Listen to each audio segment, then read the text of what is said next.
नमस्कार. मी संध्या भावे, योग शिक्षका. आजकाल आपण खूप तक्रारी ऐकतोय की माझा हात असा खूप वर जात नाहीये, की वर जाताना मला खूप त्रास होतोय, मागे जात नाहीये, मला कुठल्याही हातावरती मला वजन उचलताना त्रास होतोय. अशा प्रकारच्या तक्रारी खूप ऐकतोय. साधारण याला फ्रोजन शोल्डर असं म्हटलं जातं. म्हणजे आपल्या खांद्याचे काही स्नायू आहेत ते आकुंचित झालेले असतात, कोठले गेलेले असतात. त्यामुळे हा प्रकार घडतो.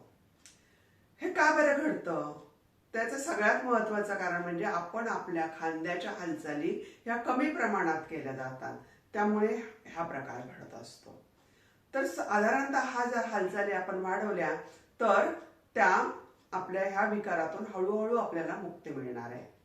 पण प्रचंड प्रमाणात हात दुखतोय आणि आपण खूप हिसके झटके देऊन हाताला व्यायाम करायचे नाही, तर अतिशय सावकाशपणे करायचे आहेत. जेवढे सोसेल त्याच पद्धतीने करायचे आहेत.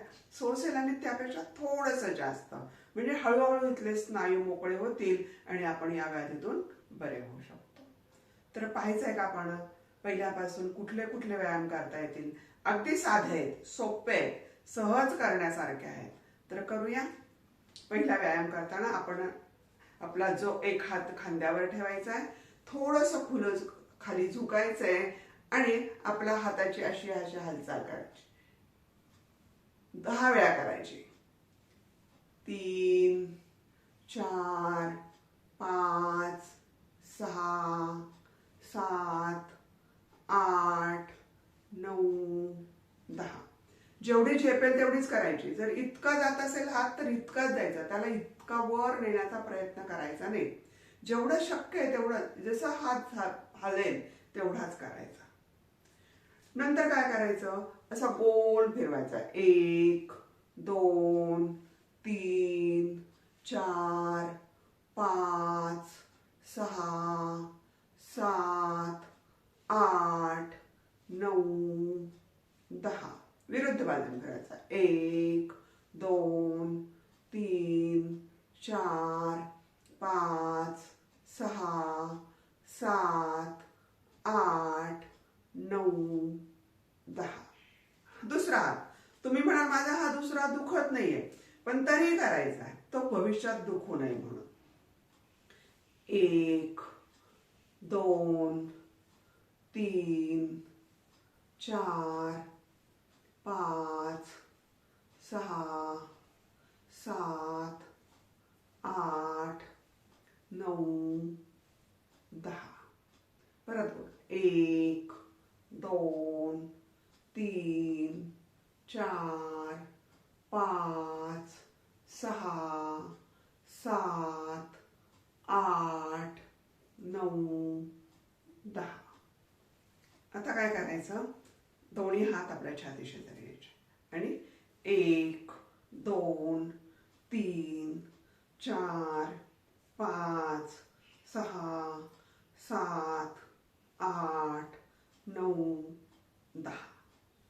सावकाश करायचे, घाई गडबड करायची नाही, हिसके झटके न देता. जेवढं झेपेल त्यापेक्षा थोडं जास्त, किंचितस. आता काय करायचं, आपला हा जो हात आहे, एक डावा हात उजव्या खांद्यावर ठेवायचा आणि उजव्या हाताने या खांद्याला असं हळूहळू इकडे या बाजूला दाबायचं. या भागात जेवढा ताण आपल्याला सोसवतोय तेवढा ताण द्यायचा आणि मनातल्या मनात अंक मोजायचे 10. 1 2 3 4 5 6 7 8 9 10. नंतर उजवा हात डाव्या खांद्यावर ठेवायचा आहे आणि डाव्या हाताने आपल्या ह्या दंडावरती हात ठेवून याला इकडे प्रेस करायचं, विरुद्ध बाजू. 1 2 3 4 5 6 7 8 9 10. आता काय करायचं, दोन्ही बोट एकमेकांमध्ये गुंफायची, इथे मानेवर ठेवायचा हात आणि हळुवारपणे तो हात वर न्यायचा. 1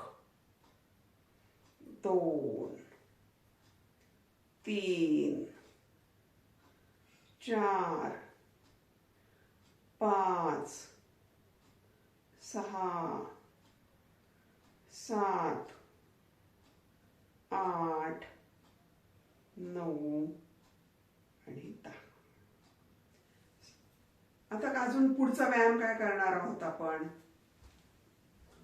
आपल्या घरामध्ये लाटणं आहे, हे लाटणं आहे, आपल्या घरात लाटणं आहे. हे लाटणं असं सरळ घ्यायचं पुढे आणि परत मागे घ्यायचं. 1 2 3 4 5 6 7 8 9 आणि 10. नंतर काय करायचं, हे लाटणं असंच धरायचं. पुढचा व्यायाम करताना हे लाटणं असंच धरायचं, इकडे न्यायचं. 1 जितका जाईल हात तितका न्यायचा. परत सरळ 1 2 2 3 3 4 4 5 5 6 6 7 7 8 8 9 9 10 10. सोपे आहेत की नाही व्यायाम, करायला पाहिजे की नाही. हे याचं कारणच असं आहे, ह्या फ्रोझन शोल्डरचं, आपल्या ज्या खांद्याच्या काय हालचाली आहेत त्या खूप मंदावलेल्या असतात. आपल्या त्या हालचाली खूप कमी प्रमाणात करतो, त्यामुळे आपल्याला ह्या हालचाली होतात. पहा, पूर्वीच्या काळी आपण किती कामं करत होतो. बायका झालं, पुरुष झालं, साधे साधे गोष्टी करायचो. फरशी पुसायचो आपण अशी अशी अशी, त्यामुळे हाताला व्यायाम व्हायचा. कपडे असे झटकून वाळत घालायचो, त्यामुळे आपोआप हालचाली व्हायच्या. केर काढायचो. आता आपल्याला वेळ नाहीये, आपण ऑफिसमध्ये कामं करतोय, त्यामुळं काय झालंय, आपण ही कामं मोलाने लावलेली आहेत आणि त्यामुळं आपल्या ह्या नॅचरल हालचाली ज्या आहेत त्या कमी कमी होत चाललेल्या आहेत. मग त्या हालचाली जर आपल्याला वाढवल्या तर आपली ही सगळी जी काही व्याधी आहे ती नक्कीच दूर होणार आहे. फक्त एकच टिप सांगते, म्हणून जर ह्या हालचाली करायच्या आधी जर आपण जो दुखणारा भाग आहे तो जर गरम पाण्याच्या पिशवीने आधी शेकला आणि नंतर जर आपण हालचाली केल्या तर त्या काय होतील, जास्त उपयोगी पडतील, इफेक्टिव्ह होतील. कारण त्या सैल होतात शेकल्यानंतर, तिथल्या जे मसल आहेत ते सैल होतात आणि हालचाली सुलभ होतात. पण याचा अर्थ नाही की मी शेकलंच नाही तर आता व्यायामच नाही करत. व्यायाम तर करायचा आहे, पण असा केला तर जास्त फायदेशीर आहे. पण नाही जमलं तर न शेकता सुद्धा तुम्ही या प्रकारचे व्यायाम करू शकता. फक्त एकच लक्षात आहे, जी आपल्या दुखणाऱ्या भागाला जास्त त्रास द्यायचा नाही. हलका हलका व्यायाम करत करत तिथले स्नायू आपल्याला मोकळे करायचे. खूप जोरात असे झटके द्यायचे नाही आणि त्याला अजून दुखवायचं नाही. जर असे तुम्ही व्यायाम केले तर तुम्ही या खांदेदुखीच्या व्याधीतून सहज तुम्ही मुक्त होऊ शकणार आहेत. कसा वाटला तुम्हाला माझा हा व्हिडिओ? आवडला का?